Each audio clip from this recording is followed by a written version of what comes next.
అందరికీ నమస్కారం. అస్సలాము అలైకుం రహమతుల్లాహి వబరకాతుహు. మిత్రులారా, 1999లో నేను రాజకీయాల్లో అడుగుపెట్టాను. మా పెద్దాయన డాక్టర్ డి రామానాయుడు గారి కోసం. ఎందుకంటే నేను చైల్డ్ ఆర్టిస్ట్ తర్వాత నేను మళ్ళీ ఒక వయసు వచ్చిన తర్వాత నాకు అద్భుతమైన అవకాశం ఇచ్చి ప్రేమ ఖైదీ అనే సినిమాతోటి మళ్ళీ నా కెరీర్ స్టార్ట్ అయింది చైల్డ్ ఆర్టిస్ట్ తర్వాత. అలాగే వారు బాపట్ల నుంచి ఇలాగ నేను ఎంపీగా నుంచుంటున్నాను రా, నువ్వు రావాలి, నా క్యాన్వాస్ చేయాలి అనగానే తప్పకుండా గురుగారు, ఎందుకంటే మీ సినిమా తర్వాత నేను మళ్ళీ ఒక ఆర్టిస్ట్గా నేను ఎదిగాను, సో డెఫినెట్గా నేను వస్తాను అని చెప్పి వెళ్ళటం జరిగింది. అప్పుడు టీడీపీ హయాంలో దాదాపు ఒకే పార్టీలో 20 సంవత్సరాలు నేను ఉన్నాను. తర్వాత మళ్ళీ ఇటు రావడం జరిగింది. నాకు అన్నం పెట్టింది ఫస్ట్ నా తెలుగు ఇండస్ట్రీ, నా తెలుగు ప్రజలు, ప్రేక్షక దేవుళ్ళు, నా నిర్మాతలు, నా డైరెక్టర్సు, నా హీరోలు. ఈ రోజున ఈ రేంజ్లో నేను ఎదిగాను. 45 సంవత్సరాలు ఇండస్ట్రీలో ఉన్నాను. దాదాపు 1200 సినిమాలు పైచిలకు యాక్ట్ చేయడం జరిగింది. 6 భాషల్లో యాక్ట్ చేయడం జరిగింది. ఓకే, నేను దయాగుణం ఉంది, భగవంతుడు ఇచ్చాడు కాబట్టి నాకు రాజకీయం తోడైతే కొద్దిగా 10 మందికి నేను సహాయపడగలను అనే ఉద్దేశంతో రాజకీయాల్లోకి వచ్చాను తప్ప రాజకీయాలు చేయాలని రాజకీయాల్లోకి రాలేదు. ఇండస్ట్రీ నాకు ఇంత మంచి లైఫ్ ఇచ్చింది, నేనేం చేస్తే బాగుంటుంది అని నలుగురిని చూసి నేను ఒక ట్రస్ట్ పెట్టుకున్నాను మా నాన్నగారి పేరున. దాదాపు 16 సంవత్సరాలు అవుతుంది నేను ట్రస్ట్ పెట్టుకొని.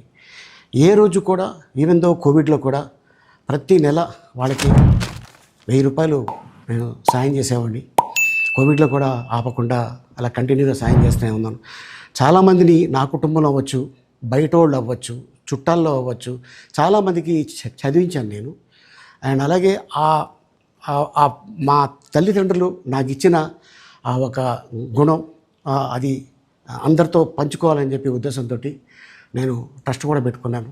నా ఇన్కంలో దాదాపు 20% నేను ట్రస్ట్కి ఇవ్వటం జరుగుతుంది.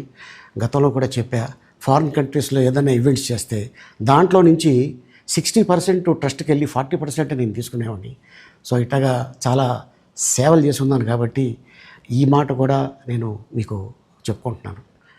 అండ్ అలాగే నేను వ్యక్తిగతంగా ఎవరి మీద ఏ పార్టీలో ఉన్నా కూడా నేను నా పార్టీ గురించి నేను పొగుడుతాను, అక్కడ ఉన్న వ్యక్తి ఎమ్మెల్యే క్యాండిడేట్ గురించి నేను పొగుడుతాను, నా నాయకుడిని నేను పొగుడుతాను తప్ప ఎప్పుడు ఎవరిని కూడా ఒక మాట అంటాం కానీ వాళ్ళ లైఫ్ గురించి కానీ వాళ్ళ పర్సనల్ లైఫ్ గురించి కానీ ఎప్పుడు కూడా ఏ వేదిక మీద కూడా మీరు వెతికినా కూడా దొరకదు.